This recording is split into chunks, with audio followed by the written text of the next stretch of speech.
Hello again, everybody. This is Craig Evans of Autism Hangout, and thank you for tuning into this Autism Hangout special report. You know, it's not uncommon for some of our special kids to have trouble controlling their emotions, especially if they're stressed. And there's a common axiom that states, music calms the savage beast. Well, music appeals to our sense of hearing, and indeed it's been shown to work. But today's guest is exploring yet another sense, in this case the sense of smell. And she's found that smells can also be used to provide calm.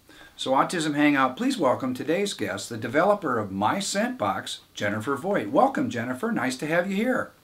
Thank you. Nice to be here. Okay, the sense of smell and autism. We're going to get around to the sense of smell. Tell us a little bit of background about your experience with autism. Well, I have a son who is has high-functioning autism spectrum disorder, and he also has sensory integration dysfunction. Yeah. So we've been working with him for the last 3.5 years, trying to work with his special issues. And back when we discovered he had some issues, he wasn't talking much, and that kind of started our journey of discovering what's going on with him. And in all that, he was very sensory sensitive, so touch and smells and sounds and textures would really bother him. Sure. And he would always smell things by with exploring his world. So that is kind of how we came into this. Does he have an anxiety issue too? Oh yeah.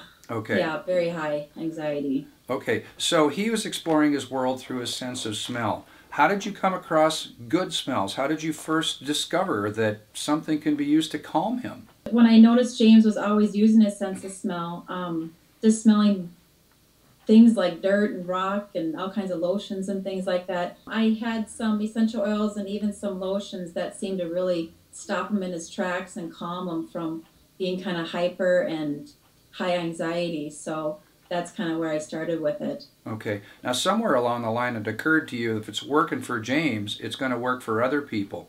How did you figure out what scents to use in your product now that's called MyScentBox? Well, I did a lot of research on the internet just to find out it's so many different types of essential oils that benefit for certain, things that people are feeling, and I found that very interesting. So that is kind of how I came up with the certain types of scent boxes to help with just relaxation or stimulating or uplifting, those kinds of things. So. Okay, and what does the product physically look like? Is it a small bottle? How do they actually smell? Well, here is the actual box. Can you see that okay? Yeah, hold it back just a little bit. Okay. And then the actual bottle that a child would open is like this. Yeah. So it's like an essential oil size. And it's nice because I noticed with James when I first started this, he was opening essential oils that could get on his hands and fingers and get into his eyes. And so to make it safer, I would just put drops in these bottles, and it made it safer and fun for him to actually do it on his own without me standing there. Okay, so the bottle it's just got a small residue at the bottom of it? Yeah, I put some cotton material in it and then put drops inside, and about 25 drops inside to make it real strong. How long is that bottle going to last, a typical bottle? Typical bottle lasts, as long as it's not left open, about 3 to 4 months. Okay, so MyScentBox is now for sale. How many scents are in it, and what does it cost? There's about 10 scents in it, and the cost ranges from about, I think, 26 to 34. It depends if they also buy the actual essential oils to go with it. Because then that brings up the cost. And you have some in the field today people have purchased and they're writing back telling you if it's working for them?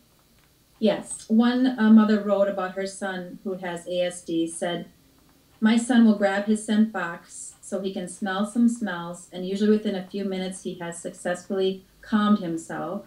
And then I have another mother who wrote, She says it's really nice for my daughter for when her engine is running too high. I found myself offering her ScentBox as an alternative to humming or running in circles, and that her daughter also craved smells and tastes and sensory seeks for those things. So it's been really helpful for them. I have a mother who is also an occupational therapist. She has seen that it's helpful for children with sensory integration dysfunction. Part of the ScentBox also has a MyScentBox feelings guide, and I'll kind of flash it up here. Oh, okay. And it has 14 different emotions on it.